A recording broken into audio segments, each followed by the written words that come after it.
Here we are, y'all. Mobile photography is where we've been at. We took a look at mobile lenses, so now we're taking better photos. The logical next question would be, how do I edit those photos? How do I take a pretty nice photo and just turn it into a Instagram banger or killer story post? These are the mobile apps that I've been using every day to take my photo game up to the next level. But before we jump in, 1, nobody's paying me to say any of this. 2, this will not be a comprehensive features list, or frankly, we're gonna be here till like next Tuesday. So we're gonna talk about the features that I use the most often and show you how to use them. And last 3, this is going to be a mix of free and paid apps, but you have my word, I will not show off any apps that are paid unless I truly believe they're worth purchasing. With that, let's jump right in. The easiest and fastest way that I found to touch up photos, to remove unwanted objects, and to clone stamp is using an app called TouchRetouch. I genuinely thought this app was way overhyped until I used it. It's suspiciously accurate. I mean, here. So maybe I want this golf shot of my mom to look like she's golfed where nobody else has golfed yet. We jump into object removal, zoom in slightly, highlight some of those divots from other golfers, and hit go. Incredibly accurate. Or here's another one. Maybe we want some seashells out of this beach picture. We're gonna go ahead and highlight a handful of them and click go. Nothing but sand. They also include a line detection fix mode for power lines and cables and straight line things. Like here at this Bruno Mars concert, forgive the poor resolution, it was highly zoomed in with no lens, but these cables were in front of my view. You draw the line on roughly, line removal detects the line. That cable went through the dude's camera lens and it still got it right. The curtain got a little janky behind it, but we can go back into object removal, maybe remove that light while we're at it, and fix the curtain line. Easy recommendation for touching up photos, for removing unwanted objects, TouchRetouch. Focus may be my favorite editing app on the iPhone right now. I mean, I bought the iPhone XS specifically for portrait mode, and Focus turns portrait mode into a 3D computational photo editing machine. Let's go ahead and bring in a portrait mode photo. You could also shoot in-app if you want to. Right off the bat, you can now tap to focus on whatever portion of the image you want to actually have in focus. So let's say like here, we've got this bird. We could click on the background if we really wanted that to be in focus, but no, we're gonna click on his head. We want the bird to be our focus. If you look closely though, his leg is completely out of focus, so we're going to need to go in and alter and fix that depth map to bring his leg into focus when the rest of his body's in focus. In the patch tool, I'm choosing the size and feathering of the brush. I wanna make sure I'm choosing the right depth where I want the bird's leg to be recognized. We're gonna paint that on slowly. You can erase a little bit if you need to, just to refine it, but for what we're doing, this looks great. Go ahead and accept those changes. You can see that leg is now perfectly in focus and this photo is much more usable than it was prior. Now I'm looking at that background and thinking it could use a little bit of love. So I'm gonna jump over to the aperture and the lens screens, and this is just my favorite. We can control the look of the bokeh in the background and make it look like certain lenses they've modeled, or just design our own completely. The swirly look of the Helios, it's always been one of my favorites, so I'm selecting that. I'm raising the highlights a little bit, and then I'm gonna drop that f-stop to really blur out that background. The amount of customizability here is really remarkable. You can control the bokeh pattern, change the shape, the look, the swirl, the chromatic aberration.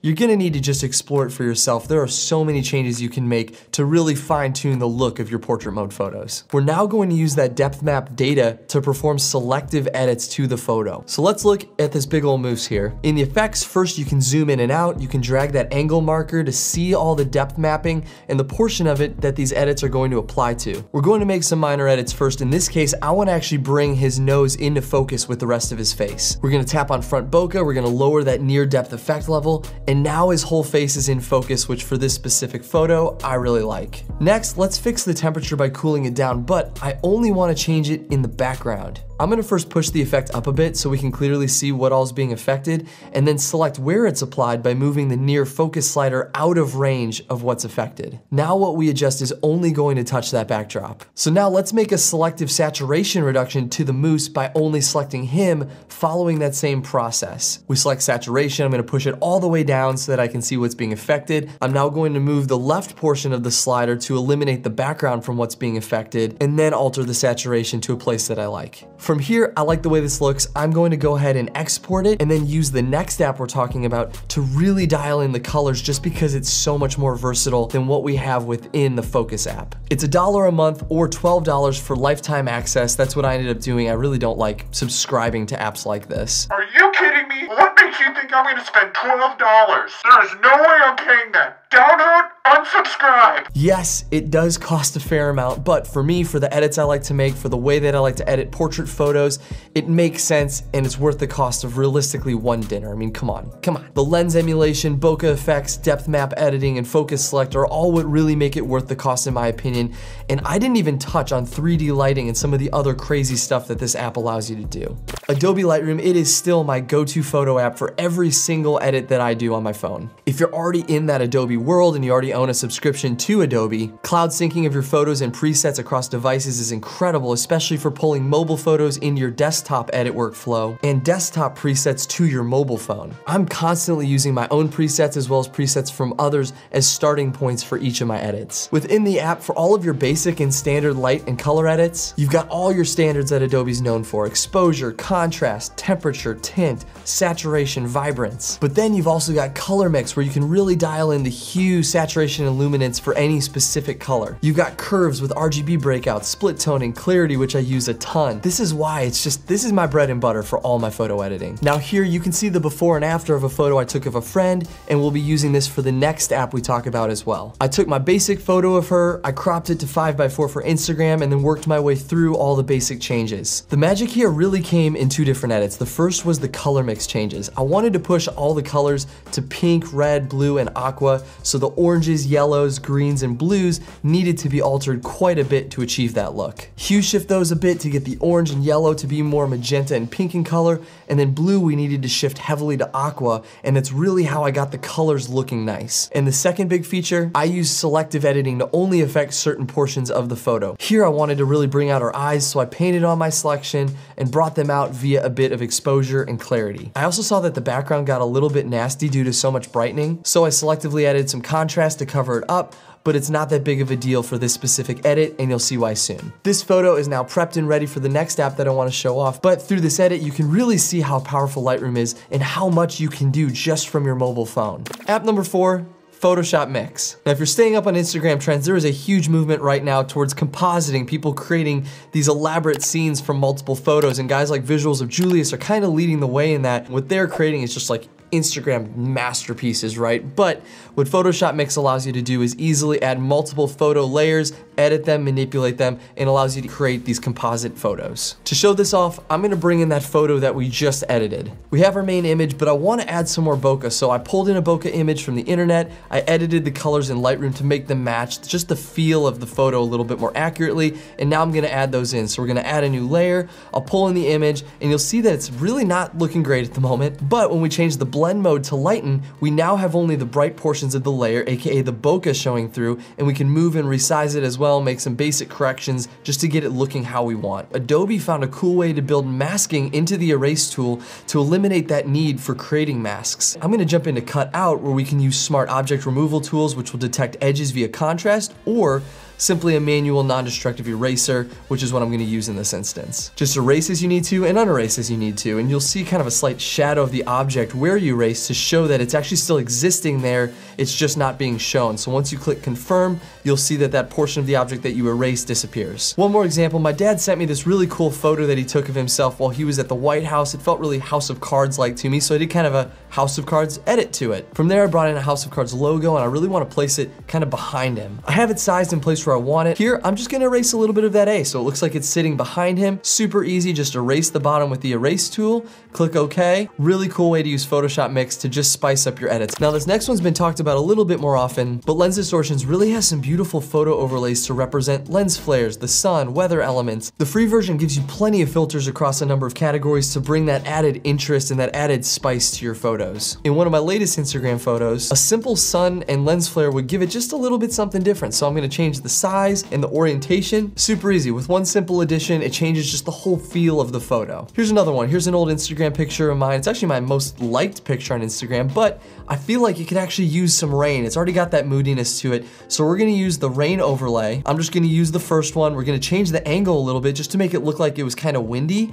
I'm gonna lower the brightness, increase the contrast, and then take out just a little bit of opacity. I like it. It just adds to the moodiness of the photo. Maybe I wanna change the feel of this lake photo. If we take out some of the blues to make it look less middle of the day and then throw some of that fog from lens distortions on there, again, completely changes the mood of the photo and is a super easy way to do that. Using Photoshop Mix, I can take the old photo and the new photo with the fog in it, layer the new on top of the old, and erase portions where I want the mountains poking through using the Smart Erase, and then I can just fine tune it. Using both apps creatively, I can now add fog behind stuff. Pretty cool. Now in this specific example, I actually kind of like the fog better in front of the mountains, but just for the example, we're gonna go with it. The free version of Lens Distortions has been plenty for me. I really like the overlays that they include, but they do have a paid version as well, which gives you a handful more overlays. Now we're gonna pivot just a little bit here and look specifically at Instagram stories. Now, if you're looking to up your Instagram story game, a really quick and awesome way to do that is with really good typography. Now, my favorite app for this by far is WordSwag. I mean, their font selection is second to none in the App Store, in my opinion. Let's just go ahead and jump into one.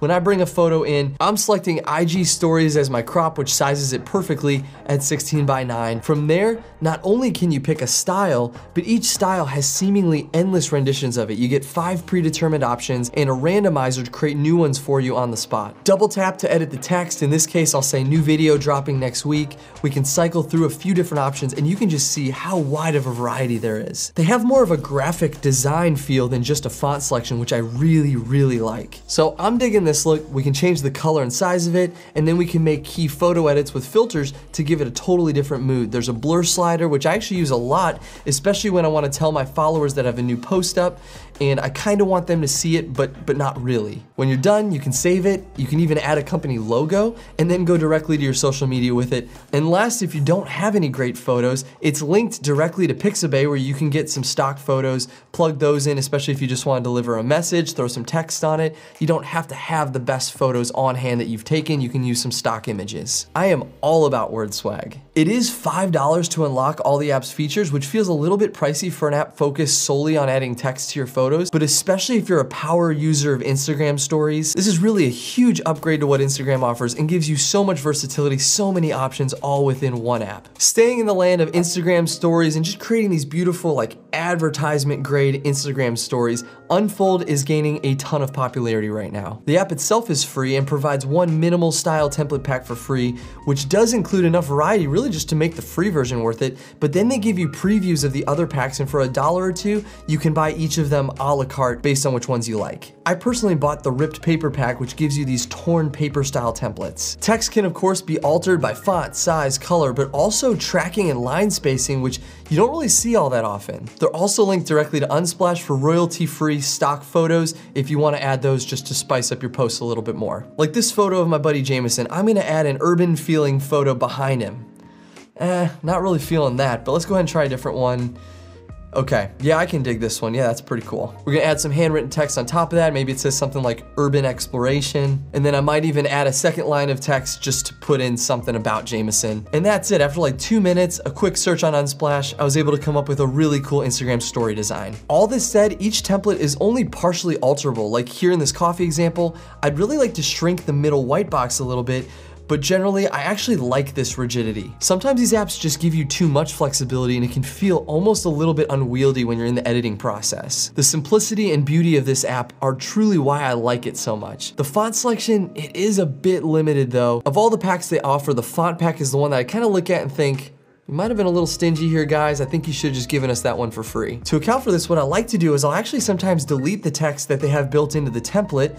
I'll export it, I'll bring it into WordSwag, and I'll add their fonts on top. I'll tell you, the combo of these two apps, that's the game changer. That's it for today, y'all. A sneak peek into the apps that I'm using on my phone for mobile editing and for upping my Instagram game. Tag me in what you guys are creating. I'd love to see your new hyped up beast mode Instagram stories. But anyways, thanks for watching, y'all. Hit that thumbs up if you found the video helpful. Subscribe if you loved it. Get out, get creative, do what makes you come alive, and I will see you in the next video.